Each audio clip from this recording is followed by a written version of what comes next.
خبروں کی تفصیل شامل کریں۔ افسوس، دنیا میں 1.5 ارب مسلمان ہیں مگر ہماری سنوائی نہیں ہوتی۔ ہم نے فلسطین اور کشمیر کے مسلمانوں کو مایوس کیا۔ 9/11 کے بعد اسلاموفوبیا کو چیلنج کرنے کے بجائے اعتدال پسندی کی اصطلاح نکال دی گئی۔ وزیر اعظم عمران خان کا ایک اور پر اثر خطاب۔ OIC وزرائے خارجہ اجلاس سے خطاب میں بولے، مسلم امہ کو اسلاموفوبیا کو اسی وقت چیلنج کرنا چاہیے تھا۔ وزیر اعظم عمران خان نے OIC وزرائے خارجہ کونسل کے اجلاس سے کلیدی خطاب میں امت مسلمہ کو درپیش چیلنجز کا احاطہ کیا۔ وزیر اعظم عمران خان نے روس اور یوکرین جنگ بندی کے لیے OIC اور چین کی مشترکہ کوششوں کی تجویز پیش کی۔ کہا اس جنگ کے پوری دنیا پر مزید اثرات مرتب ہوں گے۔ عمران خان نے کہا کہ مسلم ممالک کسی بلاک کا حصہ بننے کی بجائے آپس میں متحد ہوں، جنگ کی بجائے امن کی حمایت کریں۔ کشمیر اور فلسطین کا ذکر کرتے وزیر اعظم نے امہ کے ضمیر کو جھنجھوڑا۔ بولے، مسلم ممالک نے فلسطینی اور کشمیری عوام کو مایوس کیا ہے۔ افسوس، ہم کسی طرح سے بھی اثر انداز نہیں ہو سکے۔ ان کا کہنا تھا کہ ہم اندرونی طور پر منقسم ہیں اور بڑی طاقتوں کو اس بات کا علم ہے۔ We have failed both the Palestinians and the people of Kashmir. We have been able to make no impact at all. They don't take us seriously. We are a divided house and those powers know it.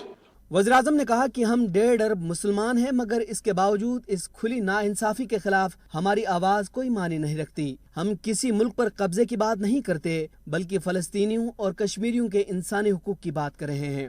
Imran Khan نے کہا کہ کشمیریوں کو اکثریت سے اقلیت میں تبدیل کر کے بھارت کشمیر کی آبادی کے تناسب کو تبدیل کر رہا ہے۔ جنیوا کنونشن کے مطابق کسی بھی مقبوضہ علاقے میں آبادیات کو تبدیل کرنا ایک جنگی جرم ہے، مگر افسوس ان معاملات پر اسرائیل اور نہ ہی بھارت پر دباؤ ڈالا گیا۔ We are not talking about conquering some country. We are simply talking about the human rights of the people of Kashmir and Palestine. In fact, the special status of Kashmir was taken away illegally. وزیر اعظم نے افغانستان کو تسلیم کرنے کی ضرورت پر زور دیا۔ انہوں نے کہا کہ افغانستان کے لوگوں کو اس قدر پیچھے نہ دھکیلا جائے۔ عالمی دہشت گردی کو روکنے کا واحد حل افغانستان کو مستحکم کرنا ہے۔ Let's not be delusional that some other country will come in and sort of through drones or something. The only hope is a stable Afghanistan government that can take care of international terrorism. OIC وزرائے خارجہ سے خطاب میں وزیر اعظم عمران خان نے اقوام متحدہ کی جانب سے 15 مارچ کو اسلاموفوبیا کا عالمی دن منانے کی قرارداد کی منظوری پر شرکاء کو خصوصی مبارکباد دی۔ OIC کانفرنس میں کشمیر اور فلسطین کی گونج، تنظیم کے سیکریٹری جنرل حسین ابراہیم طہا کا دونوں تنازعات کے حل پر زور۔ UN سیکریٹری جنرل انتونیو گوٹرس نے کہا، مشترکہ کاوشوں کے ذریعے ہی ہم محفوظ دنیا کے لیے چیلنجز کا مقابلہ کر سکتے ہیں۔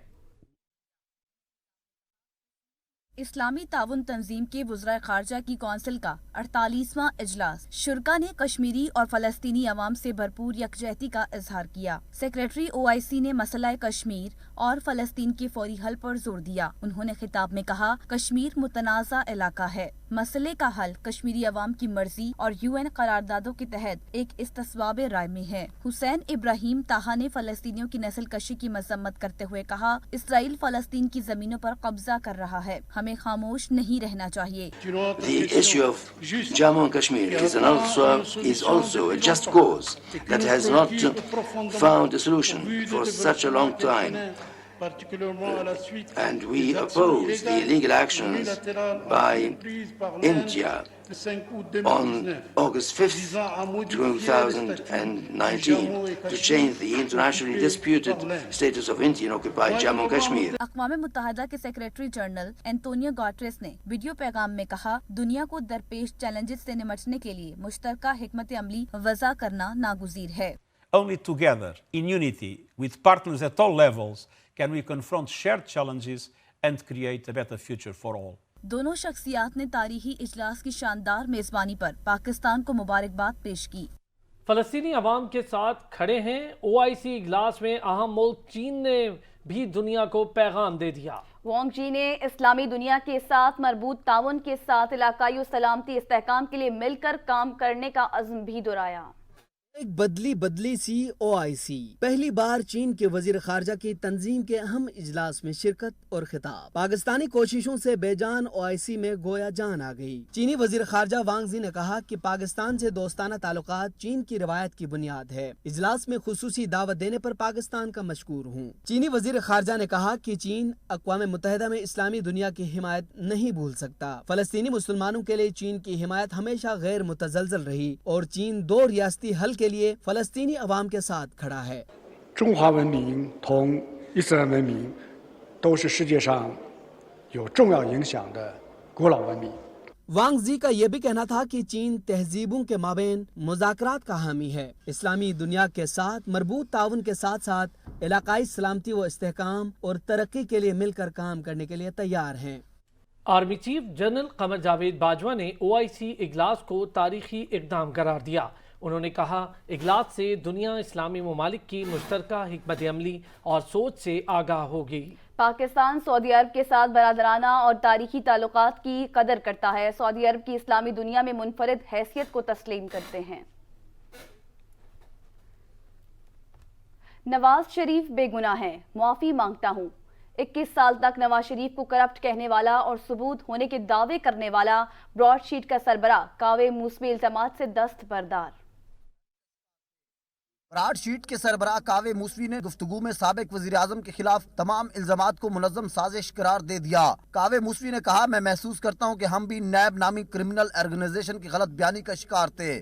We found a lot of plundered assets, but not 1 rupee of that could be connected to the Nawaz Sharif family. Broadsheet نے 1999 میں پرویز مشرف حکومت کے ساتھ کرپشن سے لوٹی رقم کا پتہ لگانے کا معاہدہ کیا تھا. موسوی نے حکومت پاکستان کے خلاف کیس میں $30 ملین کا کیس جیتا تھا. اس کیس پر پاکستان کے $65 ملین سے زائد کے اخراجات اٹھے تھے. موسوی کی معافی پر مسلم لیگ نون کے صدر شہباز شریف نے کہا موسوی نے نواز شریف سے معافی ہی نہیں مانگی بلکہ کہا ہے 20 سال میں کرپشن ثابت نہیں ہوئی. موسوی کا بیان عمران خان نیازی کے لیے تماچا ہے.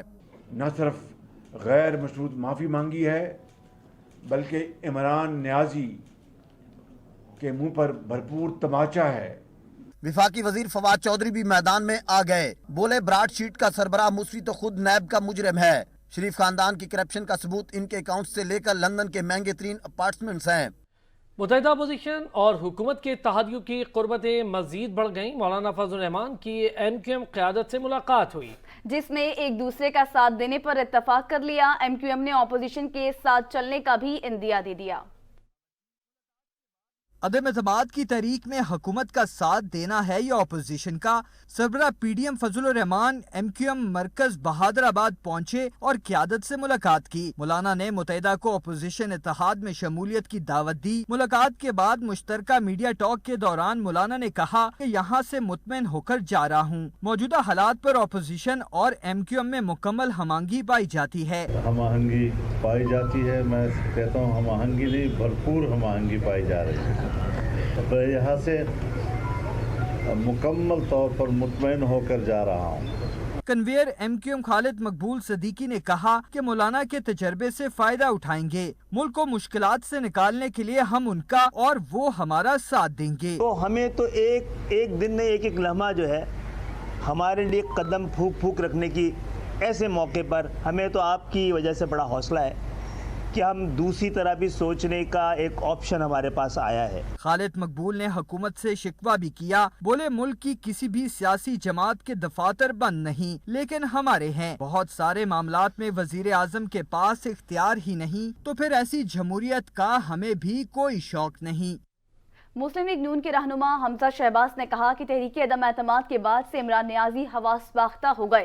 عمران نیازی جلوسوں میں عجیب باتیں کرتے ہیں. لوگوں کو تڑیاں لگانے سے بات نہیں بنتی. آپ نے 50 لاکھ گھر بنائے، نہ ہی 1 کروڑ نوکریاں دی. ابھی بچہ نہیں ہوا اور نام بھی رکھ لیا. نون لیگی کارکنان کی پھرتیاں. تحریک عدم اعتماد کے نتائج سے قبل ہی انشاءاللہ وزیر اعظم شہباز شریف کے بینرز لگ گئے. گجرانوالہ میں مسلم لیگ نون کے ورکرز نے بینرز لگا کر خطاب کیا. آرٹیکل 63A کی تشریح کے لیے دائر صدارتی ریفرنس پر سماعت کے لیے سپریم کورٹ نے لارجر بینچ تشکیل دے دیا. عدالت نے سیاسی جماعتوں کو جلسوں سے روکنے کی سپریم کورٹ بار کی درخواست پر سماعت کا حکم نامہ جاری کیا۔ عدالت نے تحریک عدم اعتماد جمع کروانے والی جماعتوں کو نوٹس جاری کر دیے۔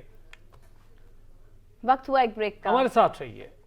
بریک کے بعد آپ کو بتائیں پشاور کے قریب پاک فضائیہ کا تربیتی طیارہ گر کر تباہ ہو گیا۔ حادثے میں 2 پائلٹ شہید ہو گئے۔ ترجمان پی اے ایف کے مطابق پاک فضائیہ کا تربیتی طیارہ معمول کے تربیتی مشن کے دوران پشاور کے قریب گر کر تباہ ہوا۔ پتوکی میں سفاکیت کی انتہا ہو گئی۔ شادی کی تقریب کے دوران محنت کش کو قتل کر کے بے حس باراتی کھانا کھاتے رہے۔ سکھر میں پوجا کماری قتل کیس کے مرکزی ملزم واحد بخش لاکشاری کو سول کورٹ نے 10 روز کے جسمانی ریمانڈ پر پولیس کے حوالے کر دیا۔ مقتولہ پوجا کماری کی آخری رسومات سکھر میں مذہبی طریقہ کار کے مطابق ادا کی گئیں۔ انسانی روپ میں دندناتے وحشی بھیڑیے انسانیت کا سر شرم سے جھکانے لگے۔ جھنگ میں درندوں نے نوجوان کو اغوا کے بعد اجتماعی زیادتی کا نشانہ بنا ڈالا۔ پولیس نے مقدمہ درج کر کے ملزمان کو گرفتار کر لیا۔ کراچی میں ٹریفک حادثے اور فائرنگ میں 2 کمسن بچیوں اور پولیس افسر سمیت 5 افراد جان کی بازی ہار گئے۔ کراچی کے علاقے صدر زیب النساء اسٹریٹ کے قریب مسلح ملزمان کی فائرنگ سے برخاست پولیس افسر 2 سمیت جان کی بازی ہارا۔ مقتول چاند خان نیازی سابق ایس ایچ او کلاکوٹ عدالت پیشی سے واپس آ رہا تھا۔ رمضان پیکج میں پنجاب وفاق پر بازی لے گیا۔ صوبے کے عوام کو ریلیف دینے کے لیے 8 ارب روپے کا رمضان پیکج دینے کا فیصلہ کر لیا گیا۔ بلیٹن میں اب تک کے لیے اتنا ہی۔ دیکھتے رہیے سچ نیوز۔